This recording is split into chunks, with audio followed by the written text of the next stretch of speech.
If you're about to book a flight for the first time, or maybe it's just been a while since you've last flown, you'll most likely run into some terminology that you've never heard before, which can cause some confusion and stress if you're not sure what it all means. So to help you out, this video is going to be the start of a 4-part series that will give you a complete guide to all the airport terminology that you care to know about. Today's video will cover terminology when it comes to booking flights. Part 2 will be luggage terminology. Part 3 will be airport terms, including terms used when navigating the airport. And then Part 4 will be flight-specific terms that you may hear when you're actually on the airplane. So let's get right into it with the first term when it comes to booking flights, and that is the term domestic flight. A domestic flight means a flight that starts and ends in the same country, with no stops in other countries along the way. Domestic flights are usually much quicker, and they'll have fewer security checks along the way. The next term is an international flight. An international flight means a flight that takes off from one country and lands in another one. These flights are more complicated because passengers need to go through what is called customs and immigration in the arrival country, which I'll cover in detail in part 3 of this series. The next 3 terms are important to know when it comes time to book your flight. And those terms are a direct flight, a non-stop flight, and a connecting flight. Let's start with the direct flight. A direct flight refers to a flight that flies directly from one destination to another. A direct flight could include a refueling stop if it's too long, but you won't be able to exit the plane during this time.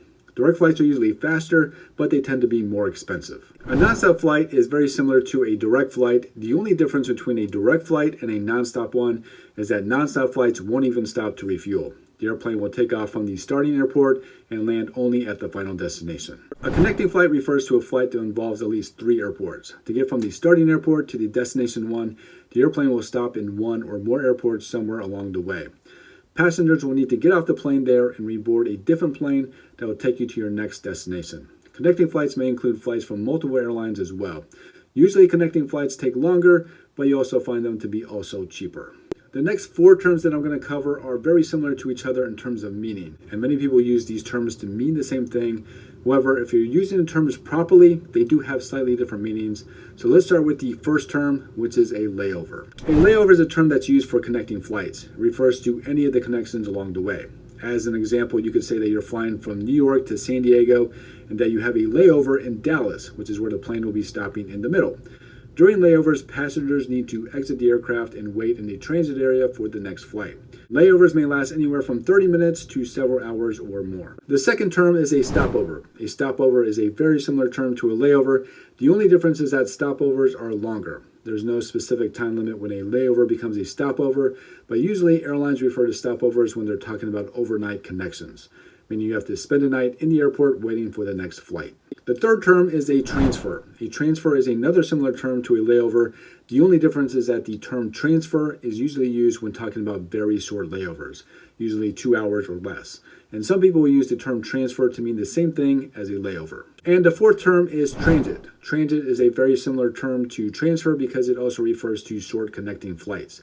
The only difference is that when you're transiting, you're exiting and entering the same airplane. But when you're transferring, you're entering a different airplane. For transit, usually the same airline ticket is used. Another term that you might hear when booking flights is what's called a split ticket.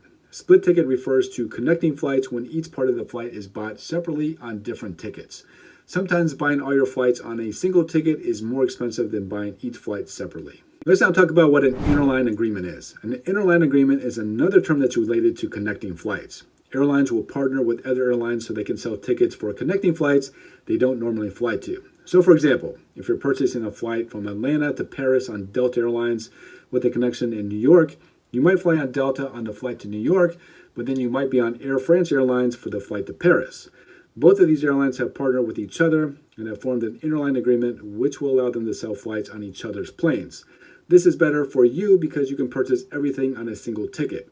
Interline agreements also apply to checked luggage. If 2 airlines have interline agreements, then on connecting flights, your checked luggage will automatically be transferred to the other airline during the layover, which means you won't have to do it yourself. The next term is what's called an Onward ticket or onward flight. An onward ticket means a booking with 2 or more international flights.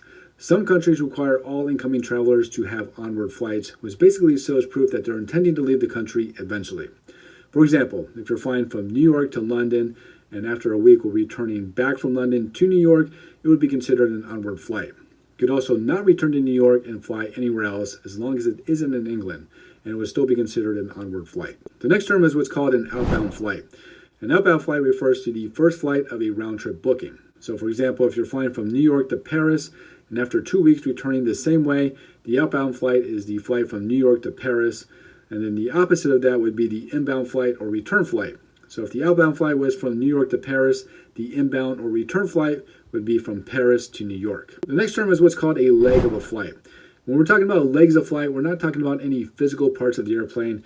We're talking about specific flights on connecting flights. So for example, if you're flying from Seattle to Phoenix with a connecting flight in San Francisco, the first leg of the flight would be from Seattle to San Francisco, and then the second leg of the flight would be from San Francisco to Phoenix. Another term you might hear when booking your flights is the term long-haul flights. Long-haul flights just mean very long flights, usually 8 hours or more. All flights crossing the Atlantic or Pacific Ocean are considered long-haul flights. The next term is what's called online check-in. Checking in online means finalizing your booking through the airline's website or app before arriving at the airport. For every booking that you purchase, you'll need to check in online, or you could also do this at the airport as well. And during this process, you reserve a specific seat on the airplane if you haven't done so already, and get a boarding pass, which you'll either need to print or get a digital boarding pass before you arrive at the airport. Online check-ins usually open 24 hours before the flight. Now I just mentioned boarding passes. What is a boarding pass? Boarding passes are essentially printed or electronic airline tickets. Passengers get them after checking in online and checking in at the airport. They show the passenger's personal details as well as the flight details, including the flight number and the correct seat. You'll need this to board the airplane and to also get through security as well. The next term is what's called hidden city ticketing. Hidden city ticketing refers to purchasing a connecting flight and intentionally missing the last leg of the flight. Sometimes purchasing a connecting flight and only flying the first part of the flight is cheaper than purchasing a direct flight. It's not illegal to do this, but I wouldn't make a habit of it, as the airlines have been trying to crack down on this practice for a while now. The next term is frequent flyer points and miles. Now you may have heard of this before. If you plan to fly a lot and with the same airline, then it may make sense to participate in the Airline Advantage programs to accumulate frequent flyer miles or points for every mile each flight does. These points can be redeemed for new bookings, or you can upgrade your seats, and there are other extras just for being a frequent flyer member. The next term is the reservation or confirmation number. Each passenger gets a unique booking number whenever they purchase a new flight, and it's usually sent over email. It's used for checking in and other places where the airline needs to understand which booking you're talking about specifically. Next is the flight number. Each flight gets assigned a different flight number, which can be found in your booking or your boarding pass. It's used to understand which terminal and gate each flight is departing from or arriving to. Flight numbers and their according gates are usually displayed on screens inside airports. The next term is travel insurance. When booking a flight, sometimes airlines will offer travel insurance, which will reimburse you if you experience a travel interruption or cancellation, as well as luggage coverage if your luggage ends up damaged or goes missing. Some countries require all travelers to have it, and others do not. Pre-selecting seats. Airlines usually offer passengers the option to pre-select their seats either at the time of booking or at the time of check-in for an additional fee. This will let you choose which seat specifically you want to get. Otherwise, the airline will just randomly assign you a seat. Now make sure you stick around and watch part 2 in this series. We'll be covering luggage terminology, which will help you not only know which luggage you could bring on the plane, but the rules that go along with them as well.